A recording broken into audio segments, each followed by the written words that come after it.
Alright मेरे प्यारे प्यारे दोस्तों, मैं हूँ हारिस सुल्तान। और जैसा कि आप लोग जानते हैं कि हमारे मुल्क में मायूसी के बादल इस वक्त छाए हुए हैं। हर तरफ से मायूसी मायूसी है। और एक वो डिपार्टमेंट होता था जहां से वो थोड़ी सी ना ऑक्सीजन ले लेते होते थे। मुझे याद है जब हम 92 का वर्ल्ड कप जीते थे तो पूरे मुल्क में उस वक्त भी यही हालात थे। महंगाई बढ़ गई, बिजली महंगी, लुट कसूट, ये वो फलान। मैंने तो जब से होश संभाला, मैं 40 साल का हो गया हूँ, और यू कैन से फ्रॉम 1992 93 यहीं से मैंने होश संभालना शुरू किया। तो उस वजह से हम यही चीजें सुनते आ रहे हैं। वो बजट आ गया, बड़ी तबाही फेर गई, वो बिजली महंगी हो गई, आलू टमाटर महंगे हो गए, ओहो जी हर चीज खराब हो गया, ये मुल्क नीचे की तरफ जा रहा है। उस जमाने में 90s में म्यूजिकल चेयर्स खेली जाती थी बिटवीन बेनजीर भुट्टो एंड नवाज शरीफ। वो कभी वो फौज के पास जाके बैठ जाते थे तो उसको गिरा देते थे। जब नवाज शरीफ पावर में आते थे तो बेनजीर भुट्टो आर्मी चीफ के पास चली जाती थी और कहती थी इनको निकालो। तो ये म्यूजिकल चेयर्स चलती रही पूरे 90s में। थोड़ा सा वक्त आया बीच में, एक स्टेबिलिटी का एक ऐसे लगा कि शायद पॉलिटिकल स्टेबिलिटी आने लगी। वो परवेज मुशर्रफ का दौर था। वो भी क्यों हुआ? क्योंकि डॉलर आना शुरू हो गए,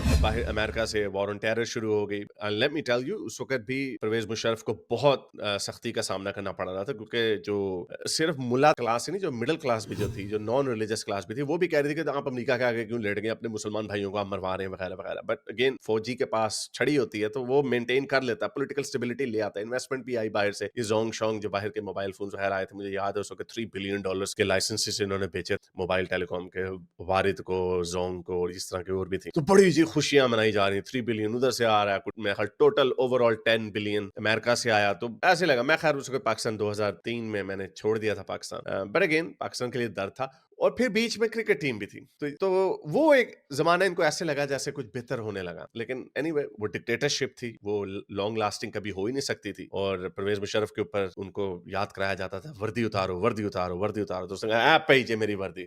तो जैसे ही उन्होंने वर्दी उतारी, एक साल में उनकी छुट्टी हो गई। फिर 2008 के इलेक्शन हुए। फिर उसके बाद ये पीपल्स पार्टी की हुकूमत आई। Give democracy a chance. उनको कहा जी 5 साल पूरे करें। वजीर आजम जो थे गिलानी साहब, उनकी छुट्टी हो गई आफ्टर 4 साल बाद। फिर उसके बाद राजा, पूरा नाम मुझे भूल गया उनको राजा रेंटल कहते थे, क्योंकि उन्होंने बिजली के कोई वो प्लांट शलांट लगवाए थे, तो उनको राजा रेंटल बहरहाल बोलते थे। वो एक साल के लिए प्राइम मिनिस्टर बने। फिर आए जी 2013 के इलेक्शन हुए। 2011 में इमरान खान ने अपना लोहा मनवा लिया था, बहुत बड़ा जलसा करवा चुके थे अक्टूबर में। मीनार पाकिस्तान भर चुका था, पार्क जो था। फिर जी उन्होंने कहा धांधली होगी, धांधली होगी। नवाज शरीफ की हुकूमत आ गई। इमरान खान ने खूब धरने धुरने किए, काम होता रहा। तो बहरहाल पॉलिटिकल इंस्टेबिलिटी रही। 2018 में फिर इमरान खान की हुकूमत आती है। फिर वो भी हमने, वो तो सबको याद होगी, आजकल के बच्चों को भी। तो वहां पर भी आई वाज होपफुल कि शायद अब ये ना कुछ चेंज आएगा। I think there will be a change. लेकिन खान साहब ने भी वही गेमें की। खुद सारी उम्र आवारागर्दियां, मटर गश्तियां करते रहे, और एंड में आ गए, तस्वीर पकड़ ली हाथ में और कौम को लगा दिया किसके पीछे जी? ये मदीने की रियासत बनेगी, मदीने की रियासत। खुद उनकी ऑडियो लीक्स भी आई, गंदी कॉलिंग,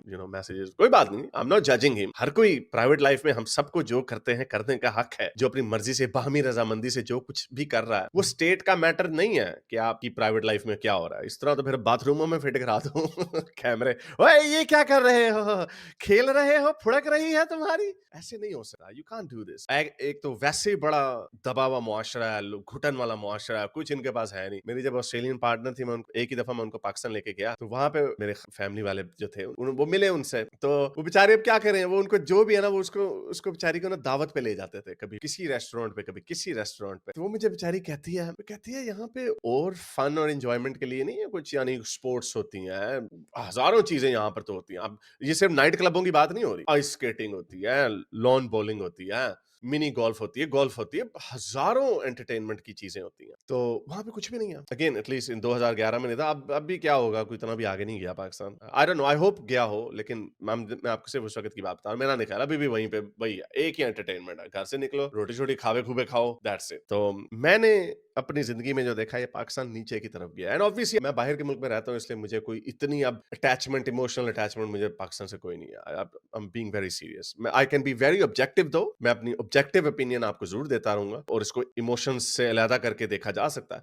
तो लेकिन मुझे लगता है कि शायद ये अब इतनी मायूसी और बर्बादी की तरफ ये मुल्क चला गया, both politically and in every aspect of life, कि शायद हमें अंदर से आवाजें आना शुरू होंगी। कुछ लोग हिम्मत पकड़ने की कोशिश करेंगे। तो अभी आपको जैसे पता है कि पाकिस्तान की बड़ी बुरी धुलाई हुई है, चैंपियंस ट्रॉफी में इतने अरसे बाद इनको एक इंटरनेशनल टूर्नामेंट मिला, उसमें भी इंडिया ने पहले भी इनकी मट्टी पलीत की नहीं, हमने पाकिस्तान नहीं आना, दुबई खेलना। और जैसे इंडिया जा रहा है मुझे लगता है दुबई में ही फाइनल होगा, कजाफी स्टेडियम में फाइनल नहीं होगा। तो मेरा ख्याल इंडिया को एक ये जरूर, प्लीज इंडिया अगर आप ये कर सकते हैं तो इनको ये डंडा दे दो कि हम आएंगे खेलेंगे लाहौर में, लेकिन इसका नाम कजाफी स्टेडियम से बदल के कोई और रख कोई लियाकत अली खान वगैरह कुछ रख लो, अलामा इकबाल रख दो, कुछ रख दो, ये कजाफी ना रखो, क्योंकि I think India has the power to actually bring them to their knees. This country is already on its knees unfortunately. I am sorry पाकिस्तानियों को ये बात बुरी लगती होगी, और मुझे शायद ये बात बुरी इसलिए नहीं लगती कहते हुए क्योंकि again as I said I can look at it objectively, I don't have any emotional investment in this country. तो बहरहाल ये वीडियो मैं इसलिए बना रहा हूँ क्योंकि मुझे लगता है कि शायद हमें आहिस्ता आहिस्ता लोगों की आवाजें अंदर से उठना शुरू हो जाएंगी कि ये क्या है, ये क्या कोतखाना खोला हुआ है आपने, आई एम सॉरी टू से,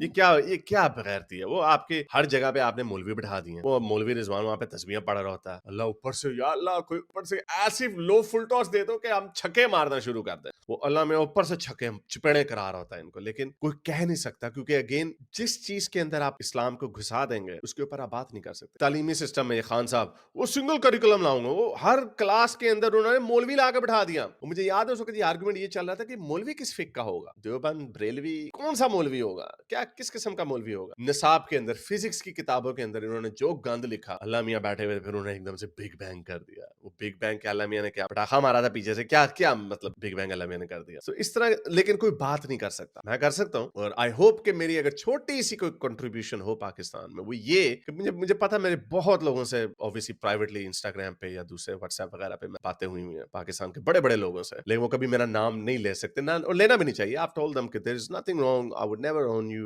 you should never own me either. लेकिन आई होप कि वो जो बातें ये सुनते हैं तो शायद थोड़ा सा हल्का फुल्का पटाखा मारना शुरू करें। तो अभी एक वीडियो वायरल हुई है, वो वैसे मैंने वो वीडियो देखी कि उसके अंदर कोई इतनी कोई खास बुरी बात नहीं थी। जरा आप जरा सुने ये वीडियो देखें, इसमें ये जो खातून है, एक्ट्रेस है पाकिस्तान की, माया नाज, उनका नाम है सिदरा नियाजी। उनसे पूछा गया कि भाई पाकिस्तान का आपको कौन सा प्लेयर अच्छा लगता है। ये ऐसे जब जर्मनी तबाह बर्बाद हो गया तो आप उनसे पूछे कि आपको नाटसी पार्टी का सबसे फेवरेट लीडर कौन था। आपको जूतियां मार दी, बगैर था साड़ा मुल्क बर्बाद हो गया, पूरी दुनिया तबाह हो गई, तुम हमसे पूछ रहे हो कि कौन सा नाटसी पार्टी का अच्छा आदमी था। तो again this is a loose example, I am not saying कि बेचारे पाकिस्तानी प्लेयर्स नाटसीज हैं, ये वैसे मुल्ले मुल्ले हैं और कुछ नहीं है बेचारे। मुल्ले भी 2 नंबर। तो उनसे पूछा जा रहा है, मेहल वसीम बदामी साहब पूछ रहे हैं कि आपका फेवरेट प्लेयर कौन सा है। सुनिए जरा उनका रिस्पॉन्स। 11 में कौन फेवरेट प्लेयर है? कोई भी नहीं है? बाबर कोई भी नहीं, बिल्कुल बाबर भी आजम नहीं। क्यों, किस वजह से? फेवरेट होने की, उनको पसंद करने की कोई रीजन होनी चाहिए ना। 11 लड़कों में से एक भी आपको एक भी रीजन नहीं दे पाया? कोई भी नहीं। प्लेइंग तो ये इतनी सी बात थी, इतनी सी बात थी जिसके ऊपर लोग, पाकिस्तानी लोग तप गए। अब इसमें तो कोई मजहबी बात भी नहीं है, लेकिन मुझे नहीं पता क्या चक्कर है। बट बहरहाल उन्होंने जो रिस्पांस दिया सिदरा नियाजी ने इसके ऊपर, वो बड़ा अच्छा रिस्पांस था। I think we need more of these response. अच्छा, बल्कि जब उन्होंने ये जवाब दिया ना, तो एक एक्ट्रेस है राबिया कलसूम, उन्होंने भी कह दिया कि उन्होंने कहा बस अल्लाह मियां अब आपके इंस्टाग्राम की हिफाजत करें। अच्छा जी, तो वो कहती हैं कि आजकल आप अपने आप को फ्रीली एक्सप्रेस ही नहीं कर सकते, कोई बात आप खुल के कर ही नहीं सकते, ना आप मजहब के ऊपर बात कर सकते हैं किसी को, ओ हो जी हमारे एहसासात मजरूह हो गए, और इनके एहसासात ही नहीं मजरूह होते, हमारे एहसासात मजरूह हो गए, चलो जी गर्दन ला दो, तो ला दो ना आप पॉलिटिक्स के ऊपर कोई बात कर सकते हैं, ना मजहब के ऊपर बात कर सकते हैं अपने ऊपर मैसिव किस्म का अटैक के बगैर। और वो कह रहे हैं कि सूरत हाल इतनी खराब हो गई है कि अब हम क्रिकेट के ऊपर भी तनकीद नहीं कर सकते। जरा ये सोचिए, this is a very important point. जो मैंने ये वीडियो सुनी, मैंने कहा इसमें क्या बात की होती है, इस वक्त तो आधा मुल्क, आधा क्या बल्कि पूरा मुल्क कह रहा होगा हाँ कड्डो इन्होंने गाला कड्डो, गालियां निकालो, उनको टीम से निकालो,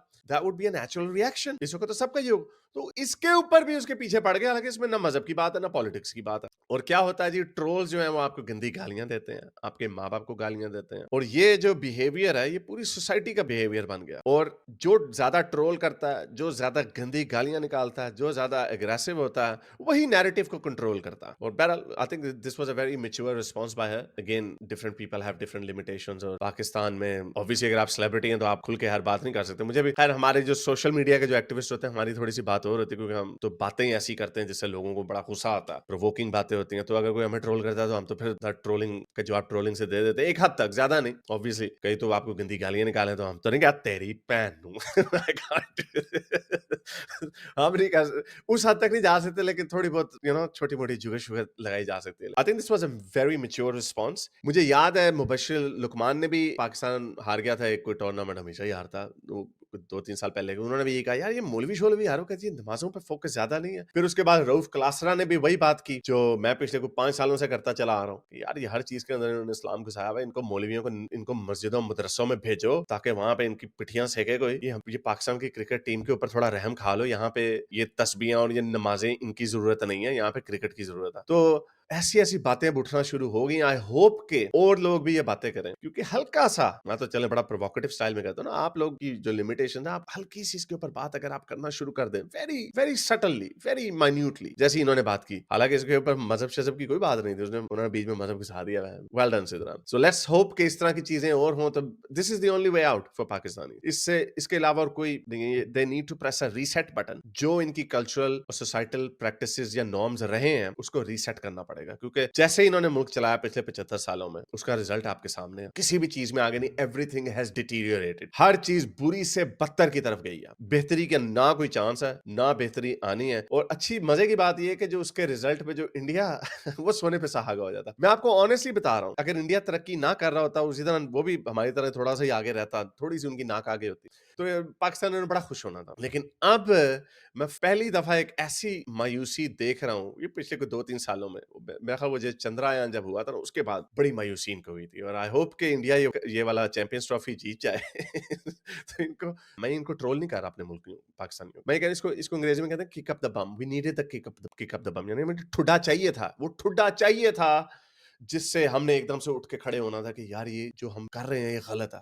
जो स्पेस वॉर थी, कई लोग कहते हैं अमेरिका में कि ये स्पेस वॉर जो थी बड़ी फजूल की स्पेस वॉर थी, इसकी कोई जरूरत नहीं, ऐसे बिलियंस ऑफ डॉलर्स लगा दिए, कई तो उस पर यकीन ही नहीं करते। हमारे पाकिस्तान में बीच में बहुत सारा वो मून लैंडिंग शैंडिंग कोई नहीं हुई, सब ड्रामा हॉलीवुड में बनाया वगैरह वगैरह। वो इतना जरूरी था वो स्पेस वॉर। कई लोग कहते हैं स्पेस वॉर में जो अमेरिका जीता, दैट वाज द रीजन या वन ऑफ द रीजन जिससे अमेरिका कोल्ड वॉर जीत गया, क्योंकि उससे पता चला कि अमेरिका की जो इंडस्ट्रियल पावर या इंजीन्यूइटी है, जो क्रिएटिविटी है फ्री मार्केट की, वो कम्युनिस्ट स्टेट कभी भी नहीं कर सकती, जहां पे स्टेट कंट्रोल करती है हर चीज को, इनोवेशन को, टेक्नोलॉजी को, हर डिपार्टमेंट को स्टेट कंट्रोल, वो हो ही नहीं सकता था अगर अमेरिका वो स्पेस वॉर ना जीतता, मून पे ना जाता। तो इस तरह की ये जो हमारी भी जो एक हेल्थी कंपटीशन होता था, let's just say in cricket, वही वो अगर इकोनॉमी में भी होता, बाकी चीजों में भी होता, तो बड़ा जरूरी है। Pakistan, I am sorry to say, हर चीज में हारा है, जंगों में हारा है, मिलिट्री में, इकोनॉमी में हारा है, और अब स्पोर्ट्स में बेड़ा गर्क है। So we needed this. So I hope इससे एक ही रिडेम्पशन हो सकती है कि they learn something, otherwise I am telling you, ये बॉर्डर्स जो है ना, ये आते जाते रहते हैं। ये जो बचपन से गोली कराई गई ना, पाकिस्तान क़यामत तक बना है, 75 साल हुए हैं, आपके पास कोई गारंटी नहीं है कि ये मुल्क 100 साल भी पूरे कर सकेगा, और मुल्कों की जिंदगी में 100 साल कुछ भी नहीं होता। अगर आपको मेरी ये वीडियो अच्छी लगी तो मेरे चैनल के मेंबर बनिए,